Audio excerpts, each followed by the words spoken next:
my talk is titled The Secret to Outperformance.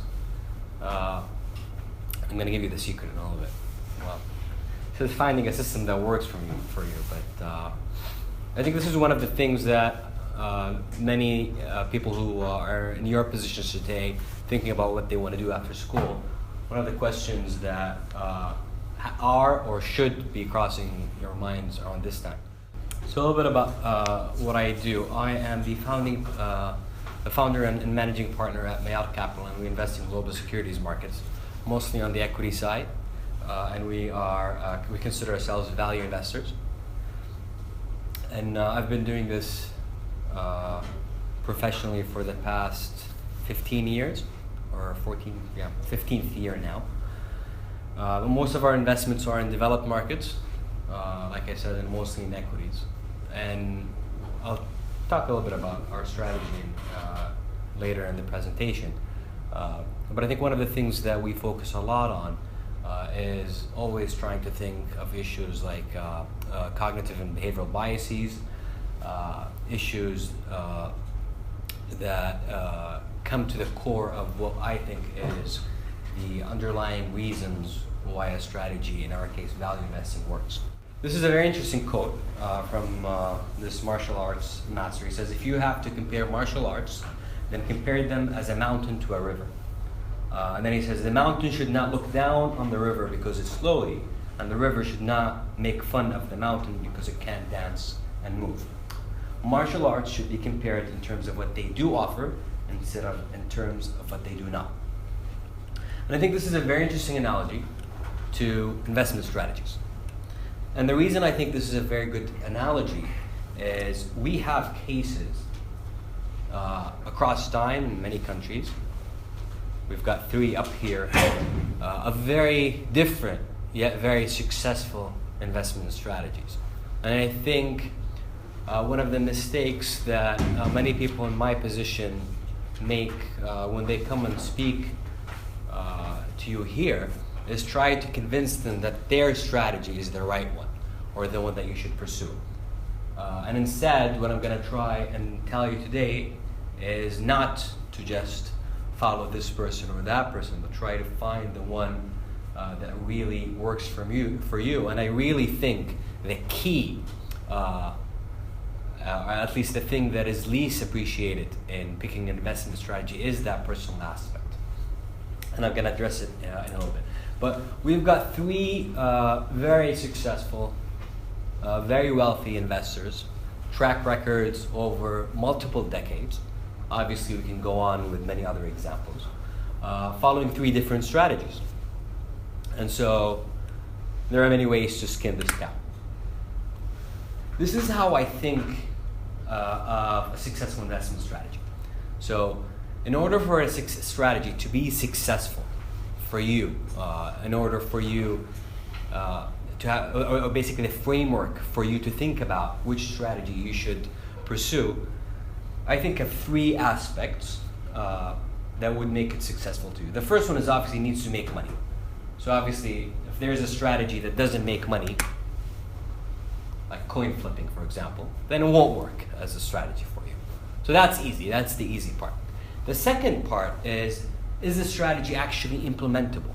And some strategies work on paper, but do fail. In this case, I have trading costs and scale issues as reasons why some strategies could work. So they may fail in real life.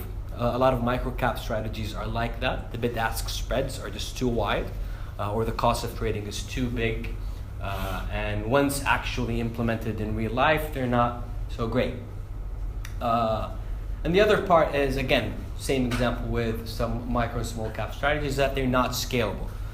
So they may be strategies that work for your personal portfolio, but they may not be something worth pursuing as a career because you just can't deploy enough money into those strategies. And even for you, at some point, if you're successful enough following those strategies, you find yourself stuck without a strategy down the line because they just don't scale well. And there are a lot of examples like that. It's just not only in investing in public markets, but in other businesses and opportunities. And then the part that I want to focus on now is that whether the strategy is implementable by you. And I think this part is the part that's often ignored. And there are many reasons why there could be a strategy that is successful in the market, is successful in theory, successful in the market, but you may not be able to successfully execute it as an individual. And I've put up 4 reasons here why I think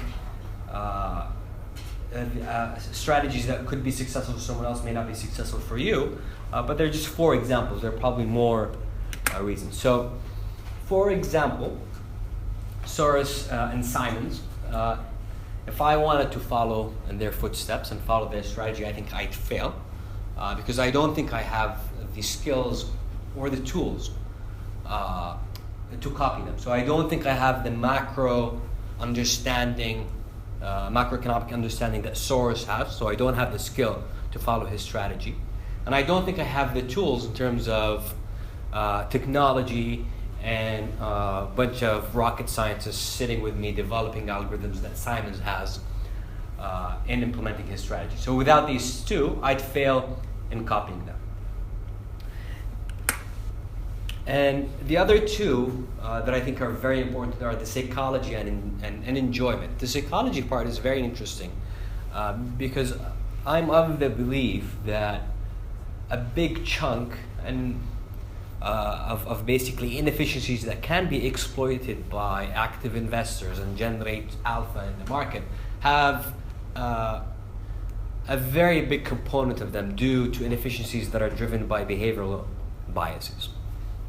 And so your psychology has to fit the strategy that you follow in the sense that it has to work in a way that overcomes those biases in the situations that you're going to be exploiting. Otherwise, if you're exposed to the same biases and you're not doing anything else different versus the person sitting across you on the other side of the trade, this strategy will fail. Value investing, for example, is one of the things that you need to be successful in value investing is to have somewhat of a contrarian streak. So that's one psychological aspect that I think applies to value investing.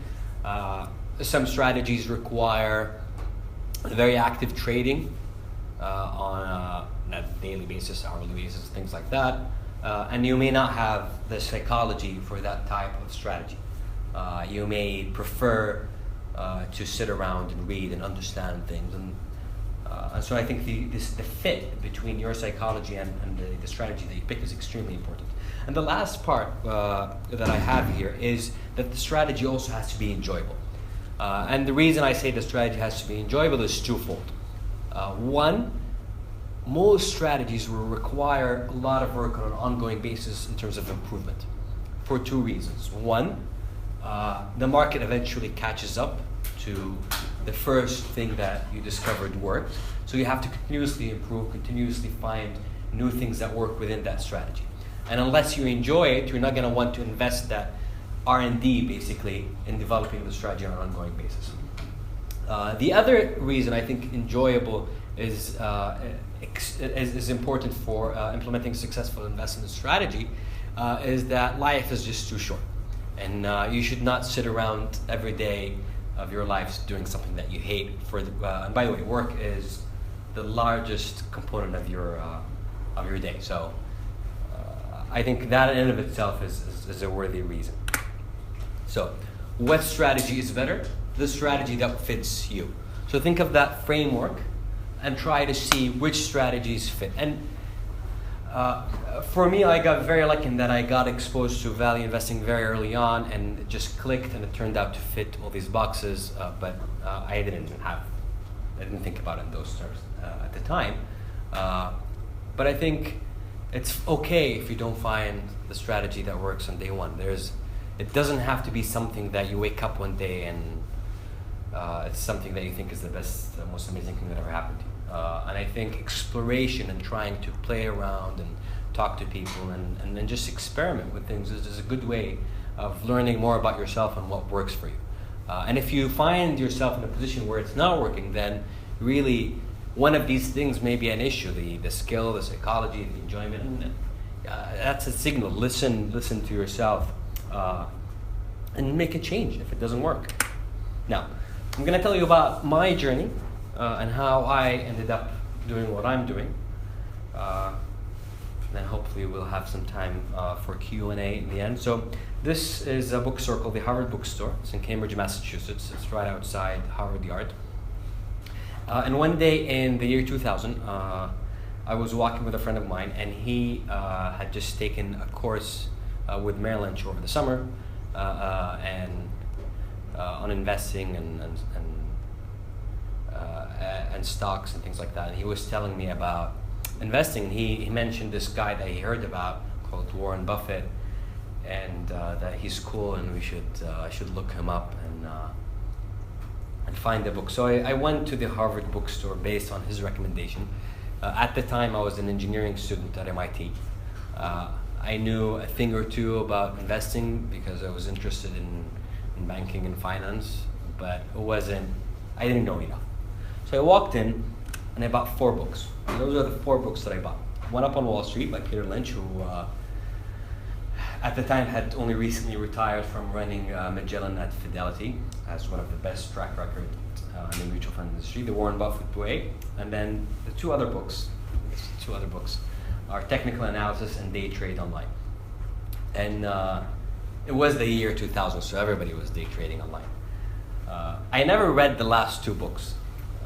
And I look back and think, and I don't remember if it was just luck or what, but it was probably a little bit of, if not all luck, that I picked the first 2 and read them. And once I read the first 2, I read One Up on Wall Street first and then the Warren Buffett way, and something just clicked, and I felt that it spoke to me. I felt that this is something that I could really do. And I never picked up the other 2 books. I've actually never read the 2 books. I still have them at my office, and I keep them there to remind myself about the role of luck. But someone else could have picked them up and done just fine. I think that's, well, maybe not the Day Trade Online, but.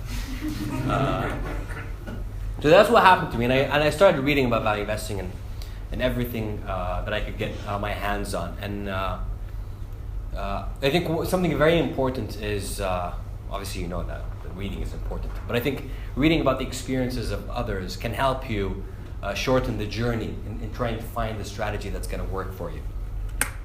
So, again, back to the framework, trying to see why this framework is the one that's going to work for me. So, generates return. Well, there's good evidence that value investing over long investment horizons generates excess returns. So that box can be ticked. Trading costs and at scale. Again, the strategy has been practiced by people like Warren Buffett and others, and we know that it works less at scale than it does at small scales. But the market is big enough for many value investing strategies to work even with bigger amounts of money. And is it implementable by you? I don't know if I had, no, I take that back. I knew I didn't have the skills at the time. But I felt that with some work I could acquire the skills. The tools for value investing are luckily readily available and cheap. So I didn't need any supercomputer or anything like that. The psychology, I think, is the one that appealed to me when I first exposed to it. I think I like to think of myself as fiscally disciplined, which is a nice way of saying I'm cheap. So value investing clicked with my personality. I'm always looking for a bargain, trying to buy things at a discount. And I find that a lot of value investors are like that. What they do in their everyday lives is comparable to what they do in their investing lives. And at least the successful ones that I know. I think that's a personality aspect that appealed to me and makes it even more enjoyable, because a lot of the bargain hunting has to do with the high that you get from finding something cheap and selling below what you think it should be selling for. Now, over the years, I think I thought a lot about our sources of outperformance. And I mentioned earlier that I think value investing, a lot of the reasons why value investing is successful have to do with behavioral and cognitive biases. And when I was starting out, and I was 18 or 19, I thought I was going to be successful in value investing because I'm smarter. But yeah, there are a lot of smart people out there. So smarter cannot be your edge. And working harder also cannot be your edge, because people work really, really hard in this industry. So you have to identify, I think, for yourselves, what is it that makes your strategy implementable and successful. And so looking back, I think there are 3 things that worked for us. Now, there are probably many other things that I don't know about. But the 3 things that worked for us over the years is time horizon. I think some people have called value investing a time horizon arbitrage opportunity. But basically, there's a shrinking amount of horizon that the average individual in the market has today. I mean, if you go back in here in the US, for example, back in the 50s, the average holding period was 20 years. Can you imagine? But even as late as the 80s, the average investor held on to shares on the New York Stock Exchange, where this data is from, for 5 years. And now, I think the average holding is less than 6 months. So there's a big shrinking investment horizon out there. And if you have, not always, but if you have a longer horizon, there are many situations where that gives you an edge, in that there is a lot of uncertainty in the short term about what's going to happen, but a lot less uncertainty over a 3 or 5 or 10-year period. And so essentially, by positioning yourself to have a longer horizon and accept that uncertainty, you are getting paid by Mr. Market, by the market, for that thing that is not important to you, but it is important to the average investor. So that's one thing that I think has been very useful for us. The other thing is behavioral biases. We now know through the work of many people about the impact of behavioral biases on investing and on financial decisions in general. And I think there are many situations where behavioral biases drive investors to behave irrationally. And if you can position yourself for the use of tools, and I'll talk a little bit about this, to overcome these biases, or if you have a psychological edge in your personality where those biases impact you differently. They will impact you. Nobody, unless you're Spock, but they will impact you. But other than that, you need to have something that gets you to behave in your behavioral biases differently than everybody else. And then the last thing is what I call the deterministic worldview. And that's the idea that most investors think of discrete outcomes. So they think the stock is trading at 15, I think it's worth 20, it's going to go up by 33%. And we like to think of things more probabilistically. And so think of 2 scenarios, 3 scenarios, 4 scenarios, 5 scenarios, take it to the extreme, and think of 1 million scenarios. And think of plotting all these scenarios around that core value, and try to think about things in that way. So think of many, many, many potential outcomes. And in many cases, that doesn't matter. But there are cases where that shape, the shape of the curve, is very informative and can be skewed one way or another. And in those skewed situations, you can exploit the opportunity to make money at lower risk than average. So those are the 3 things: time horizon, behavioral biases, and deterministic worldview.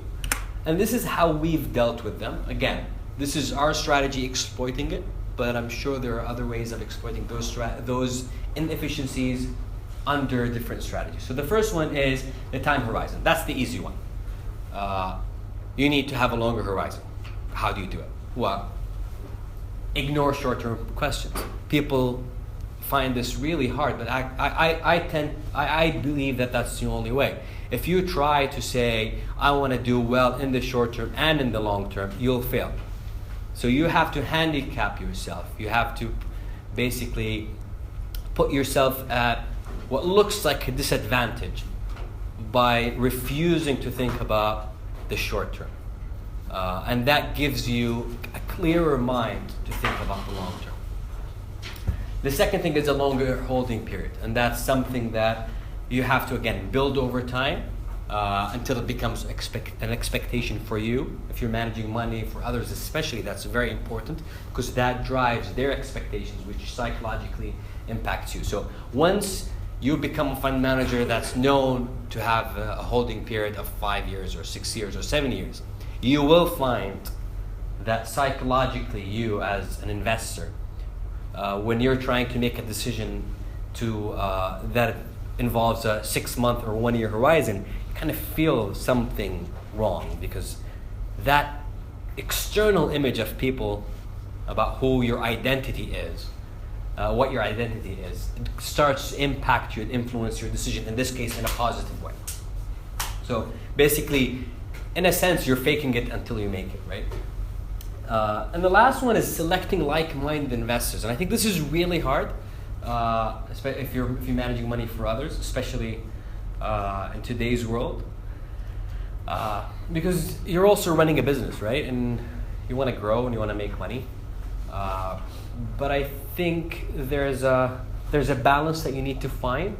And there are many situations, especially people who end up with controlling investors, so investors who own a big chunk of their fund but have a very different perspective in terms of time horizon, where that's been the reason why they fail. And they can be silent. That's not the issue. The issue isn't that they're silent. If you know at the back of your head that their expectations are such that you have to make the money every quarter, every year, you will be biased. You will not be able to think long term if you know that the investor base is that type. The second thing is behavioral biases. Now, I think the first step in overcoming behavioral biases is admitting that no one is immune to them and trying to say, oh, well, no, I'm not going to be impacted by that. That's the first step towards failure. Everybody is impacted by behavioral biases. And the only way that we now know to work, not perfectly, but it can help, is to use tools. And so, for example, what we do when we're looking at an investment idea in our process, the first thing we do is something we call trying to kill the idea quickly. And this was born out of necessity for a while. So when I first started doing that for many years I worked by myself and I didn't have the time to invest in researching every idea. And so for many years I developed this habit of trying to say no, basically, as soon as possible. And not invest a lot of time in an idea and then discovering that it's not gonna build up to something. But then over time I discovered that starting by your process by looking at what you don't like, looking for things that are ugly, that are bad, things that you hate, puts you in a frame of mind psychologically where it overcomes something that's known as confirmation bias. So confirmation bias is you look at something, you like it, you start trying to find the evidence that supports your first impression, basically. And eventually, you will find the data that supports reasons to buy, for example. But if you're a long-only investor, for example, and you start by using short sellers tools, looking for the things that could cause this investment to tank, then you reduce the effect of confirmation bias because you start by looking for all the reasons why you hate an idea, things that you probably will not do if you started looking at the things that you like. The second thing that we do is a checklist. And checklists are known. There's an excellent book called The Checklist Manifesto on the subject, a few others. But checklists are known as a very good tool to help deal with behavioral biases. And they've been shown for a very long time to work in aviation, but more recently they've been used in medicine, in ERs, and in other applications where they help us as human beings overcome our behavioral biases. One example of that we have, it's part of the checklist, but I have it as separately, something called the internal rules. So we have, I list a couple of rules here, things that are automatic decisions, basically, things that we will do without thinking if A, B, and C are satisfied. And one of them is called the broken thesis rule. Another rule is, so the broken thesis rule is when we buy something, we write in 3 lines why we bought that stock, for example. And we review that every quarter when the company reports. And they have to be concrete and measurable, and they have to have a deadline. And if one of them fails, then we place the stock on basically an alert. And if 2 of them fail, then we sell the stock immediately, no matter what. In fact, if 2 of them fail, we have a rule within 48 hours. If, for example, I'm not in, my assistant portfolio manager sells the position if he can't get a hold of me within 48 hours. Now, and the idea is basically we can always come back and buy the stock, but we don't want to be in a position where the stock comes down and you're trying to find reasons why you want to continue to hold. Another one that's linked to it is the add 1% or sell rule. And that's the rule, again, that we have where when we buy, we put limits on as part of our thesis of when we have to make a decision to either add 1% of our portfolio to that position or sell out completely. And that we think helps with loss aversion. So loss aversion is is another behavioral bias that we have as human beings, which is basically you buy a stock for 15, goes down to 10, you tell yourself, as soon as it goes back to 15, I'm selling. And the reason that this is silly is that the stock doesn't know what you paid for it. And so there's no reason why it should go back to 15. And the most important question isn't what happened from 15 down to 10, but what's going to happen after 10.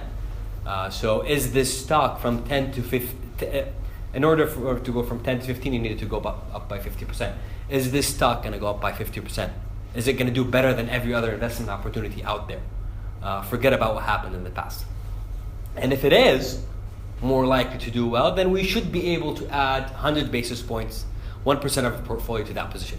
If we are uncomfortable and not confident enough to add a mere 1% to the position, then that means we think we are falling to a victim to loss aversion, and it's time to sell the position completely. So that's another rule that we did to deal with our behavioral biases. And the third thing is the deterministic worldview. I mentioned that simulation. So basically think of, you could do it in scenario analysis, you could do it using Monte Carlo simulations. It doesn't really matter. What matters is you expand the range of outcomes in your head. And by exposing yourself to these outcomes very early on before you make a decision to buy something, I believe that it puts you in a better position to exploit skewed outcomes. And there are a lot of them out there that you can exploit from time to time. Most investment opportunities that do work out because they're skewed, where the odds to return ratio is messed up. And I think simulating or doing scenario analysis can show you that that's the case. And the third one is intellectual humbleness. So my colleague Aubrey came up with this term, Occam's investment. There was Occam's razor. And basically, the principle goes like this. The investment that requires the least number of assumptions is likely to be the best one. And the reason that's the case is that if you say that I can get any assumption correct 80% of the time. So anytime I look at an assumption about the future, I'm going to be right 80% of the time. And that's a very high success rate. But let's say that's the case. Let's say you're really good and you think you're going to be right 80% of the time. Well, every time you add an assumption, the second assumption is also 80% of the time. Multiply it by the first, multiply it by the third, the fourth. By the time you get to 4 assumptions, you're down to 40%. By the time you get to 10 assumptions, you're down to approximately 10%. So every assumption that you add reduces the odds that you're going to be correct. And so in order to increase the odds, you basically, if you look at it, basically you're talking about 3 assumptions. Anything below 3 assumptions in this case, you're already flipping a coin.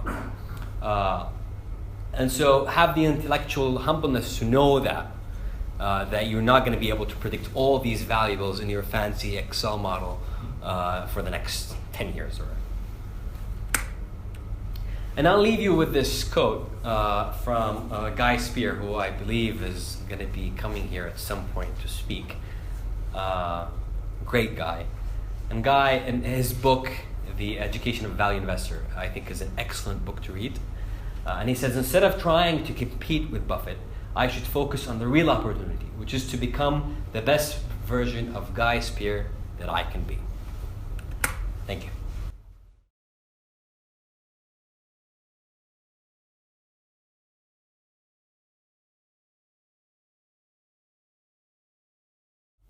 In the endowment bias, you basically, if you own something, you think it's more valuable than if you didn't own it. So for example, the way they test for this is they go into a room and they assign people random objects. So let's say I give you a red hat and give the guy next to you a blue hat, and we continue doing that. And then we ask people to trade at a price.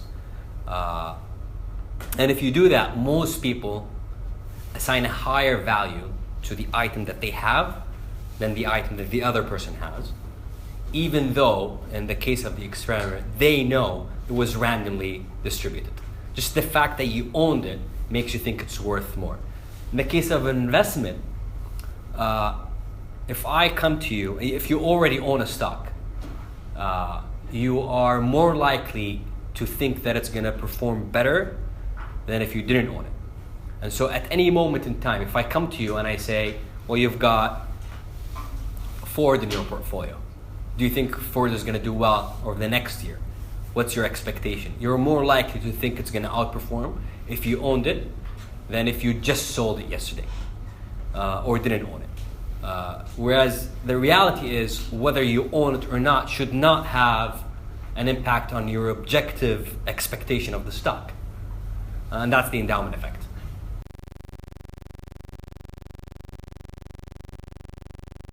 Yeah, the simulation basically, the way we do it, and there are many ways of doing it, but the way we do it, we build a very simple discounted cash flow model of the business. But instead of having a base case, a bull case, and a bear case, we run a Monte Carlo simulation on the assumptions. And so we pick sales growth, gross margin, operating margin, 6 or 7 assumptions. In this case, because we're simulating, it's okay to have more assumptions than 3. Because you don't know beforehand which ones are the most important ones. And you run a simulation. Basically, you're running that DCF with sales growth at 5, then margin at 15, and then you run it at 4 and 14. And the computer will run 100,000 scenarios, basically. And it will plot the outcomes, in this case, net present value of the free cash flows, over a curve. And if you compare the curve to basically the stock price, then you end up with gains or losses. And in many cases, they can be skewed. But I think the simulation itself is extremely valuable because one of the outcomes that you get out of a Monte Carlo simulation, for example, is something called the tornado curve, which is basically a chart that shows you the sensitivity of your model to each assumption. And if you end up with an assumption that is so sensitive, where the valuation is so sensitive to that assumption, you better be right about that assumption, 1. And 2, that gives you a list of what to focus on every time the company reports. So the simulation itself, when you're done, you can dump it. And you don't even have to use it as a valuation tool. But I think running it itself, in and of itself, is valuable.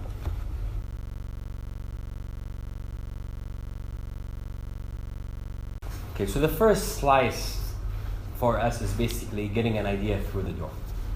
That can be done in many ways. We do run some screens, just traditional screens. We look at 13 Fs and shamelessly steal ideas. But a lot of the time, and I think this is underappreciated, is you need to expose yourself to serendipity.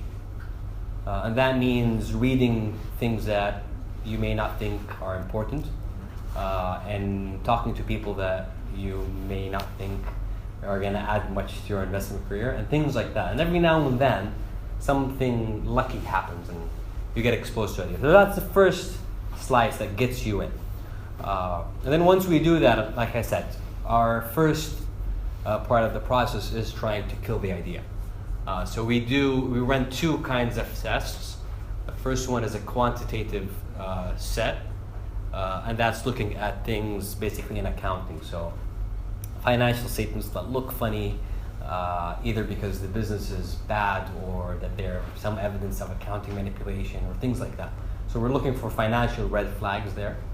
And those are classic, basically short-selling tools. And we use them to screen out ideas. And the good thing about having a big universe and being a long-term investor in this instance is that you don't need to have enough evidence to prove that there's something wrong. You just need to have overwhelming evidence that makes you want to say, you know what, I'm just going to pass. So that's on the quantitative side. And then we run qualitative tests. So we look at things like related party transactions, management compensation, and again, a change in auditor, for example, which is a classic one. Things where one data point, two data points, three may not be a problem in and of itself, but again, if you have way too many, you say, you know what, I'm just going to pass. It's not worth the effort. And then the companies that go through that usually end up on one of our lists. And that's basically when we call it the deep dive, where basically we sit, we understand the business. Again, we're not talking about valuation right now. I think the process works better when the stock doesn't look cheap, for example, because we're not in a hurry to try to prove something or act on it. But in the deep dive, we're basically trying to assess the business, understand it, trying to figure out if it has an economic moat, which is very important to us. Gathering enough information to make us comfortable enough that we have enough knowledge to then look at doing evaluation. And this can take days, it can take months, it can take years. If it's a business that we've looked at before, if it's a business in an industry that we've looked at before, that can happen fairly quickly, especially if it's an easy business. And sometimes at that point, we just realize that we don't know enough about the business or the industry. And then we have a choice of either saying, no, we're going to move on, let's find something else. Or if it's intriguing enough, say, well, maybe I can't buy it today, but let me put in the work and see what happens. And that's when we try to develop the knowledge about the company over time. And then once that's done, we get to valuation, which is actually the easier part. I think the first part is the hard one. Once you get to valuation, it really is you need to follow it. And if nothing changed and it trades below what you think is the intrinsic value of the business, then you buy it. And if it's not, you wait. Or if you own it, you sell it.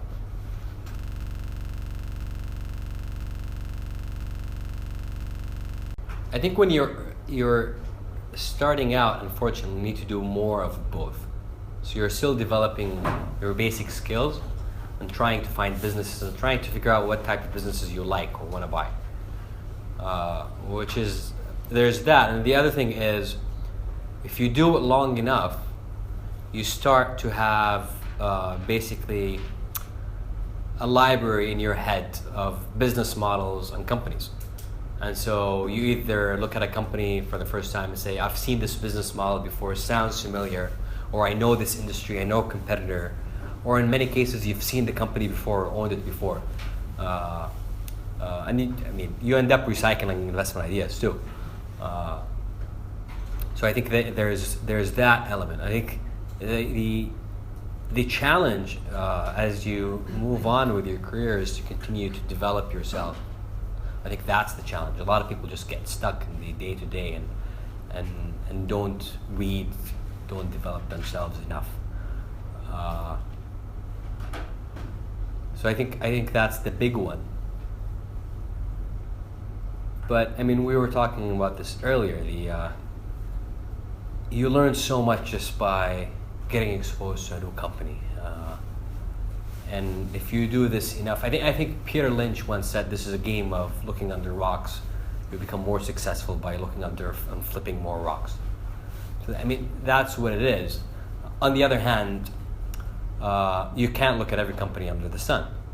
But like I said, when on the screening part, screens filter out a lot of stuff, and then the financial red flags or the qualitative red flags filter out also a lot of things. And so over time, you end up with a smaller subset. It's still big enough. I mean, if you start with, I think developed markets have, I'd say 15 or 20,000 publicly traded companies, something like that. Even if you narrow it down by 90%, you still end up with a couple of thousand. So you can still say no, and still have a manageable number. The problem is if you end up with a very small universe, I think you are under pressure to do things when you shouldn't. Especially as later in the market cycle, for example, you feel like you can't say no because you have cash and you want to invest, but there aren't ideas out there. I don't know if I've answered the question. Nearly, yeah. So I mean, if you were, say for example, doing a deep dive, if say for example an airline stock got through to your deep dive stage, would you psychologically feel comfortable just sitting in your office reading an autobiography of one of the sort of say Ryanair CEOs or just to get a good grasp on the industry? Would you feel comfortable just sitting there reading a book? Yeah. Yeah? I don't know. I mean, got a couple of guys here from the office. Most of my time at the office, I'm just reading. Yeah. And you would comfortably just pick up a book from yeah, I mean, I read there. I do a lot of audiobooks, which help if you commute and or at the gym too. And I think Charlie Munger says that something along the lines of never seen anybody successful in life who doesn't read all the time. I think you just have to keep reading. I think that's the only way you can acquire knowledge. And I think the challenge for many people is that they don't position themselves in a way where they can sit around and read all day. Yeah.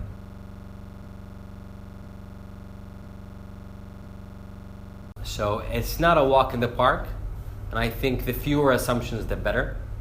You'll have wider ranges, but you're more likely to be approximately right than basically exactly wrong. But like I said, I found that the process of running it and then playing around with things is valuable in and of itself. And there is, Credit Suisse, Michael Mauboussin at Credit Suisse recently did a paper called the Base Rate Book. That's extremely valuable. If you read Daniel Kahneman talk about this, and others have addressed this, basically when you, and not Kahneman, Tetlock, we were just talking about in super forecasters, where if you want to make an assumption, you start with the base rate and then add to it or detract from it instead of just starting with the assumption. And then there is some evidence, like you said, on how the distribution is going to be. And so you look at the values, you look at the distribution, you look at what they've been for the company and the industry historically, and be very, very skeptical with yourself if you are assuming something that's way out of whack of where it's been historically. You need to have a lot of confidence to do that.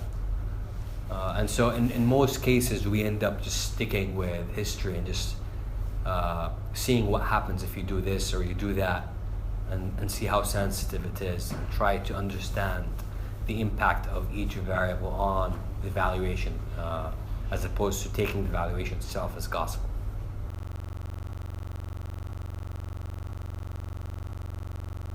Yeah, it happens all the time. Actually, that's probably where many companies go to die. Even though we say we kill the idea quickly in the beginning, a lot of the time. In some cases now, we know not to start. Basically, we don't run it through because we know that it's going to fail there. If it's a biotech company, why bother with the red flags? We have no idea what's going to happen. We don't have the skills to do the deep enough dive to look into the future. But that would be an example, for example, of something that'd be in that position. But now, with so many years doing it, we just know not to do it.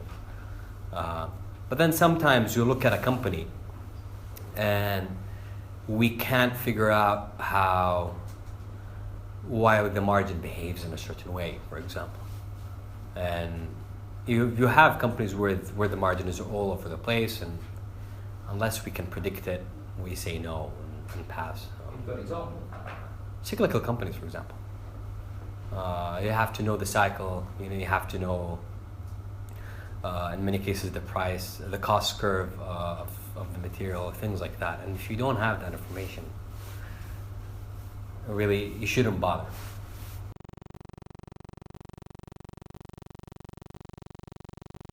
Yeah, that's happened very recently. We were very upset, actually, which is not the reaction that most people have when you have something that's gone up 40%. But we're really upset because we don't have a lot of investment ideas these days. So we wanted to hold this one for a very long time because it paid a very good dividend. And in this case, it was a basket of UK home builders that we bought a couple of weeks or a week right after Brexit. And the way we did it is we had priced them based on multiple factors. One is basically we've looked at their books, so the land that they own and the houses they've already had built, and try to answer the question: if they stopped buying land, just built homes on the land parcels that they owned right now, and sold them. And obviously we had to make some conservative assumptions about when they're going to sell them and at what price. And then basically, essentially liquidated the company. So that was basically our low-end scenario in most cases. And then we looked actually at the book, discounted a little bit for what we thought was an overvalued market. And in the case that the ones we ended up owning, we looked at home builders that had very little London exposure, for example, because we thought the London market was too expensive. But when we did all this work pre-Brexit, that was our basically Brexit trade. If Brexit happened, this is what we're going to buy. And we ended up buying three of them. And we bought them in late June, and we had decided that we'd continue to hold them if the price remained within this range because they paid good dividends. And we felt that we had very limited downside and we had optionality on the upside. And we decided that if it got to these X price, we would be selling. And the first one got to our sell price, I want to say within a month or a month and a half. And then the other two, by the end of August, I think we had sold out of all three. And I think with a median gain of like 30-something%. But I would have been much happier taking that 30%, spreading it over 5 years, collecting the dividends in the interim, and collecting the equity risk premium over 5 years. But once it got up to that price, because it was a situation where we felt there is some serious downside, we didn't want to hold, so we sold.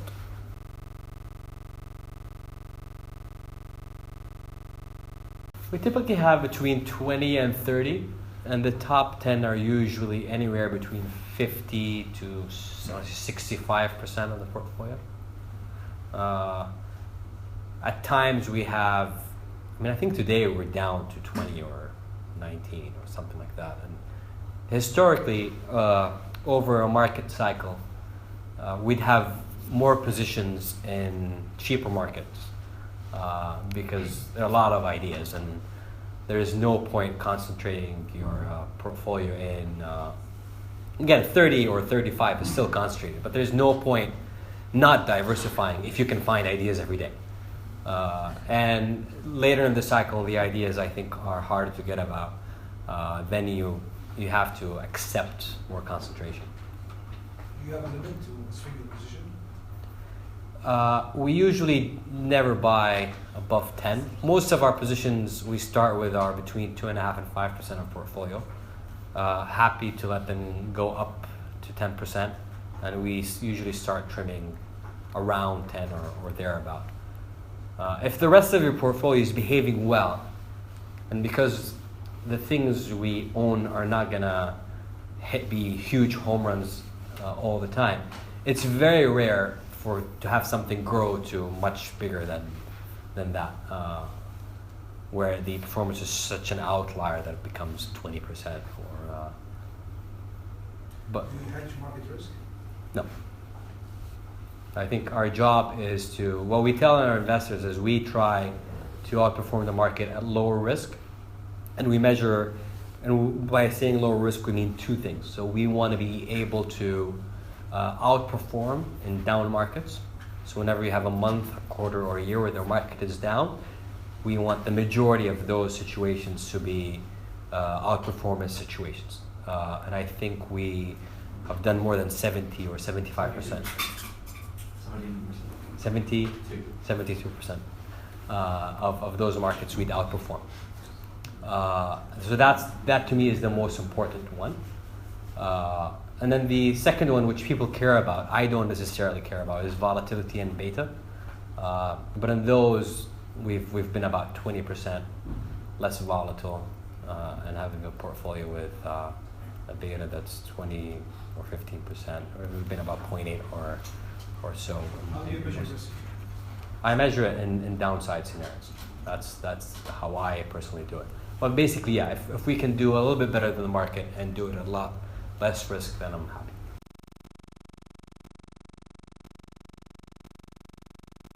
We think of our strategy as buying great businesses at a reasonable price, which is basically what every investor says.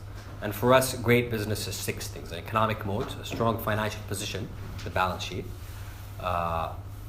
strong free cash flows, conservative management, which I think is important also from a risk perspective,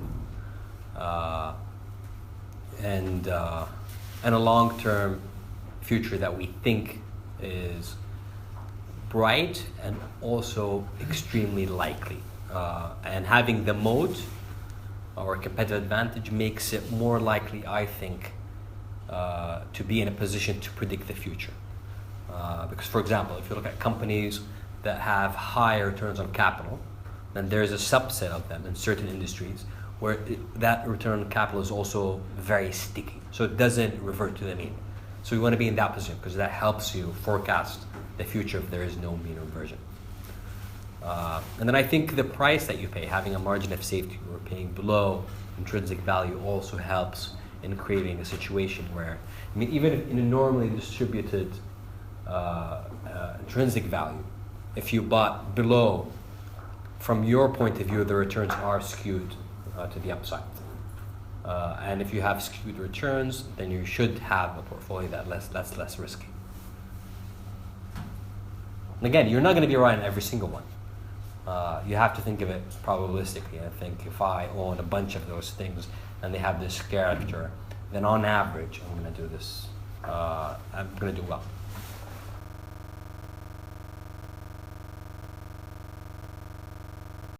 One thing is, I don't know what my number one idea is. So there's that. I think I know what my top 10 ideas are.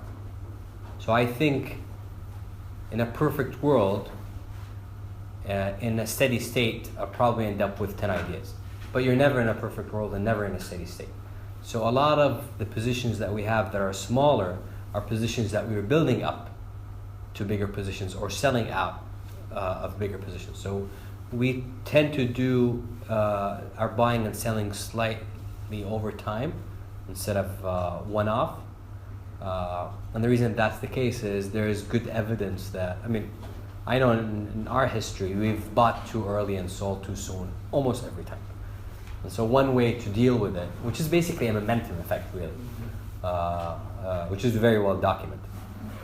One way to deal with it is to say, if my sell price is X, then I'll sell half at X, and then I'll sell the other half at X plus 5, or whatever number you decide. So the positions at the bottom are positions that we're building up or selling out of. So there is that. And sometimes we're just not comfortable enough with the risk to have it as a big position because of something intrinsic to the industry or to the business. But we're happy with the odds. So the odds in our favor, in which case this is something that would work in a basket, basically within a portfolio, but not necessarily in and of itself. Think of someone offering you a coin toss where you know the probability is 50-50, but they pay out as 2-1. You're gonna win, but you don't want to make one bet, because 1 or 2 or 3 bets, you never know what's gonna happen. You could easily end up losing. So, but if you buy it in a basket, you increase the odds that it's gonna work in your favor.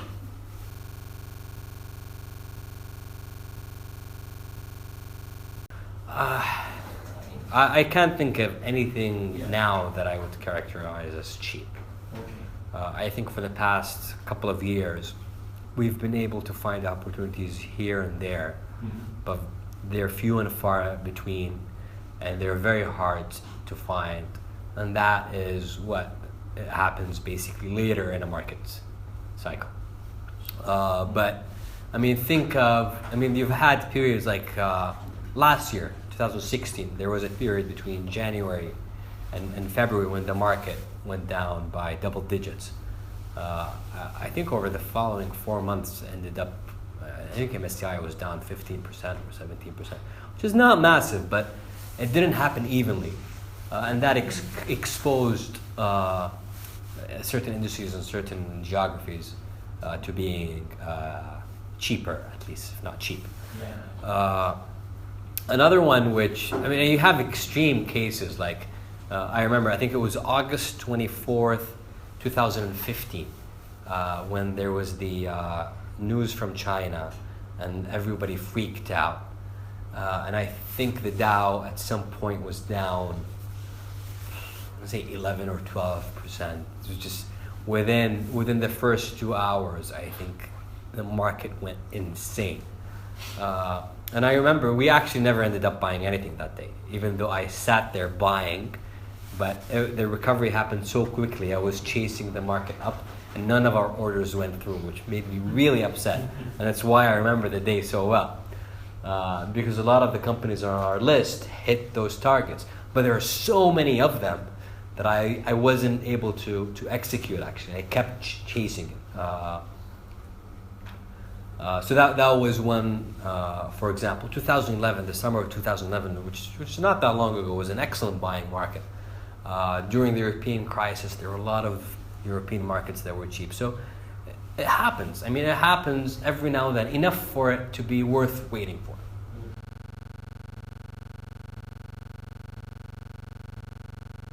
So, by law, we have to send them monthly statements. And I write a quarterly letter to them. And that's basically the extent of it. I think it's a tricky one because part of our job, I think, as managers is not only to be fiduciaries in managing the money, but also in educating the people in a way where they end up behaving in a way that is in their self-interest. If you look, for example, at evidence on mutual funds and looked at time-weighted versus capital-weighted returns, so basically the difference between what the mutual funds do and what the underlying investors in those mutual funds do. And the spread is massive. I think it's about 2 percentage points a year, which if compounded over your lifetime is multiples of the original amount. I think over 10 years was the study, or 20 years, but it's been done in many markets and across geographies. And there is that, basically, the investors in the fund underperform the fund. And the reason they do that is that they buy and sell at the wrong time because they're emotional, because they're chasing performance or whatever. And so I think my job as a manager is also to behave in a manner that reduces that, either through how we make our investments or how we communicate in a way where we reduce the odds of investors essentially hurting themselves through their buying and selling at the wrong time. Now, it's not perfect, and the experience of massive bear markets, but every manager will tell you that all the educating and all the years of thinking that the investors are long-term proved to be wrong. So it's not perfect, but you hope that you build enough of a base who understand the strategy, and you try to basically under-promise and over-deliver. You try to be optimistic in down markets, but then be pessimistic and try to bring down expectations as the market goes up, and try to tell them that bad things will come, and you somehow try to push them closer to the middle. I think you hope that over time you end up with at least a core group where you succeed. You're never going to please everyone, of course, but you try.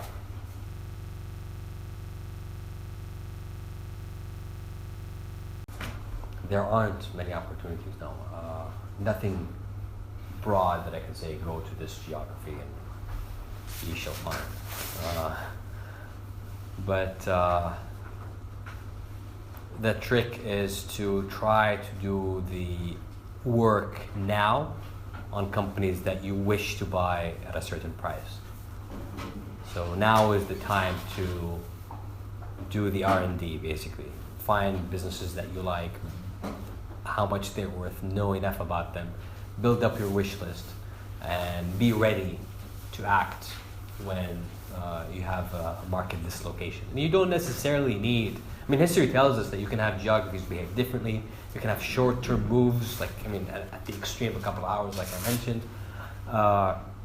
Sometimes you have an industry undergoing something and you can get lucky, and you obviously have to continuously update your knowledge about those businesses, but I think this is the time to sit around and read about businesses and find ones that you like. Your second question is on the asset management business, right?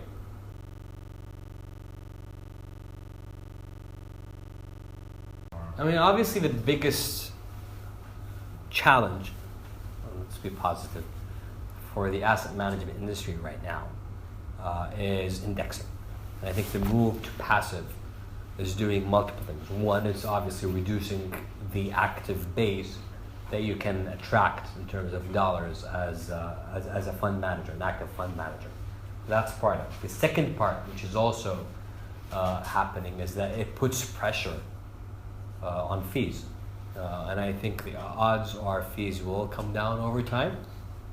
Part of it is driven by passive, part of it is driven by technology, and part of it is driven by scale. Again, more and more of the money is going to the bigger players now, so that's going to put more pressure on fees. And I think that's going to be a challenge for smaller fund managers. Because when you're small, the fees may seem like a lot, but if you're small in dollar terms, they're not relative to cost basis of running that money. I think there's still, and maybe I'm basically just in denial, but I think there is a place for active management. We probably have more active managers than we need. One interesting thing is a study that I forgot who did it, but there was a recent study where they looked at funds in big fund houses, like the fund supermarkets, versus funds that are outside those big houses, and they also looked at the active share of fund managers. So basically, who's trying to run their portfolio so it's very close to the index with plus or minus around. the derogative term is closet indexers, and who's actually genuinely just building a portfolio of best ideas and not paying attention to the benchmark. And what they've seen is that there's definitely a much bigger percentage of active indexers in closet indexers in those big mutual fund families, which makes sense from a business point of view, because you want to be able to offer these products to investors, and you're running it for efficiency. You're not running it to generate lumpy alpha. So you want to be closer to the index with plus or minus. That makes business sense, even if it's not necessarily best for the investors long term. And then they looked at active share, and again, the fund managers who had very active share actually have a disproportionate amount of outperformance, and they've looked at it through time. And if you look at the data, the percentage of fund managers who outperform, active fund managers who outperform, has come down. But that's explained by this trend towards, especially the 80s and 90s, towards these supermarkets where they want to offer everything. And so the fund managers who have historically started out doing their own thing, those have done fine, essentially, on average. It's just the industry has moved in a way where they're closet indexing and charging fees as if they're doing full active management, and I think that goes away. I think you end up with a smaller industry, more of a boutique approach to, and boutique can be hundreds of millions, but I think it makes less sense to have 100 active funds under an umbrella.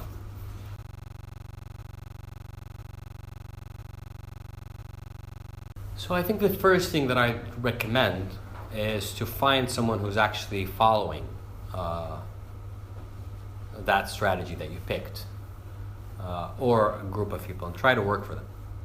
I think that is a massive shortcut. And one thing that it could do is prove that you don't like it. And that would be a much better way of figuring it out than raising money and then discovering that you don't like it or you're not good at it, right? So that's one that I would recommend as a starting point. I think there was a talk here a month or so ago. Jeremy Deal was here talking about starting up a fund, and the most smaller funds start by someone who believes in the manager's skill, and they give them money, and that's how they start up. And that's not going to happen without, I mean, you may not need a track record, but you need to have exposed yourself to them at one way or another. And working for someone else is definitely a shortcut, as long as you respect them and try to learn from them. And with time, you may end up either realizing that it's fine and you just want to stick around and work with them, applying that strategy, or you may decide to leave and do your own thing, but by then you would have tested the strategy, tested it while getting paid to test it, and have basically reduced the downside risk from your career point of view, and if that doesn't work out for you.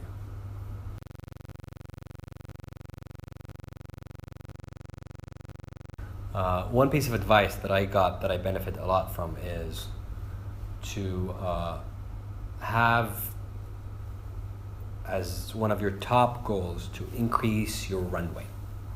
So and that applies to business in general, not only to hedge funds, but I find that people who start hedge funds fall into that mistake a lot, where they start out and they go and they rent an amazing office, hire 1,000 people, well, a dozen people, give everybody Bloomberg, and their OPEX is hundreds and hundreds of thousands a year, if not millions. And basically they put themselves in a position where they have to raise X dollars within 12 months or they'll go bust.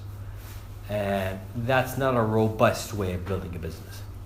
Now, that if they work out and things work out in their favor, and it helps, for example, if you've if you've left a well-known firm and everybody knows and you're high profile and you leave, then that's a fine strategy to pursue because you're going to be able to raise money quickly. And you won't be able to raise a lot of money without the infrastructure. However, if you're not sure, you're still starting out, you're much better off deferring gratification, essentially, not trying to hit home runs. Run your business on very low OPEX. Give yourself 1, 2, 3, 4 years of runway. And that'll give you time to build a track record, grow into your business. And I think it's a safer and healthier way of growing. And you can do your ramp up in year 3 or 4. So what if you have to wait a couple of years to get to the number that you had in mind? So that's one. The second one is, I think a lot of people approach starting a hedge fund from purely the investment side of things. So especially if they've been portfolio managers in other firms, and they don't understand that when it's your business, you're going to wear many other hats. So especially in the beginning, and they discover that they either don't want to, or unable, or just hate doing the other stuff. So part of being a hedge fund manager is being a business owner, which means you worry about your OPEX, and you worry about running out of ink at the office for your printer, and issues with your lease or insurance or whatever it is, or HR issues, and I think a lot of people don't think of that, and I think that is a significant part of the job description, basically. And if you're not willing to do it, don't do it. Like I said, for many people, maybe working inside a bigger firm where all these things are being taken care of is a better option. You think, and the other thing is, people think that when they leave that, I'm going to be, I work for myself and I can do whatever I want, and it's the opposite of that. Working for yourself is a lot harder. It's a lot more work, and it's a lot more time commitment, less flexibility than working for someone else. So it's the opposite of basically expectations. Talk to people who've done it more recently, because I've benefited so much from picking up the phone, and some of them I don't even know, like friend of a friend. Sometimes I've cold called people, sent them a message on LinkedIn and things like that, and just ask them about things like operations and who they use for software for this or that, or I think, and most people are willing to help. It's almost shocking how much time people are willing to dedicate to helping you out, even without knowing you.